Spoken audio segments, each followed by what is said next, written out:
All right. So this year, 2023, Titans draft. They had pick 11 this year. They ended up taking offensive lineman Peter Skoronski. Um, I had him at number two, my number two rated tackle, my number two rated guard, and he would have been the number one rated center. I mean, he's that talented. He can play every position on the offensive line. High character guy, graded well.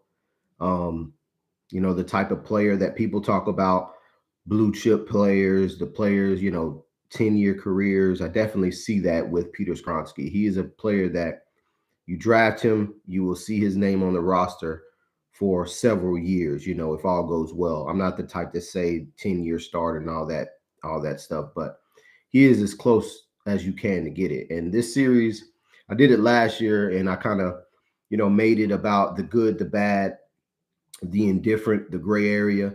The good is you got a safe pick, high floor, um, decent ceiling.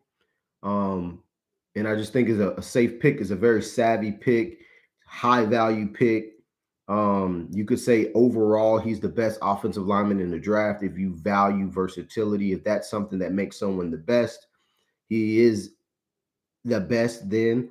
Um, and I would tend to agree. I would tend to side with that notion, specifically for this draft class, because there isn't a strong, tackle. Like we like Paris Johnson Jr. We like, Anton Harrison and Broderick Jones.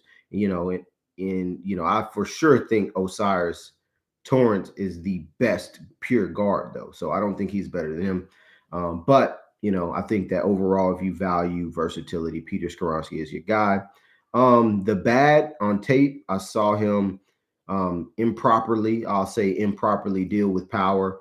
Um, he played in a conference where every now and again you see a high level defensive tackle, a high level defensive end. And I wouldn't call him a people mover, but I will say that he moves well. I like the pick, right? I'll be doing who I would select in the Barnes University draft. I'll be doing videos of that later. But as far as this pick is as safe as it gets, um, like I said, I think that he could start at center right now with the proper technique. I can think he can be either guard position. As far as a tackle in this league, I think that he's more of a spot duty tackle. I wouldn't, I think he can start 17 games at tackle. It's just you're going to get varied results from that. I wouldn't bet against him, but he's if we're gonna name it, we're gonna call him an all-pro interior lineman and a very good tackle. So I think the Titans have to weigh their options there. But overall, a solid pick. A lot of times you have to weigh when you're a really good team, you just make selections and then there's not much talk about the reasoning behind it. But for the Titans with so many needs, you're talking about why didn't they take this? Why didn't they take that?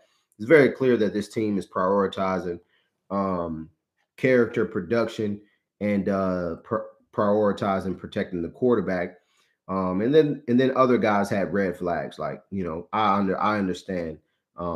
Whether it be running backs, whether it be receivers, whether it be edge rushers, whether it be quarterbacks, which I feel like maybe if there was a quarterback there, they might have taken him, but that's for another video. But overall, I give this a selection, a high, I give it, it's in high regards. Let's put it like that. It's a very solid pick.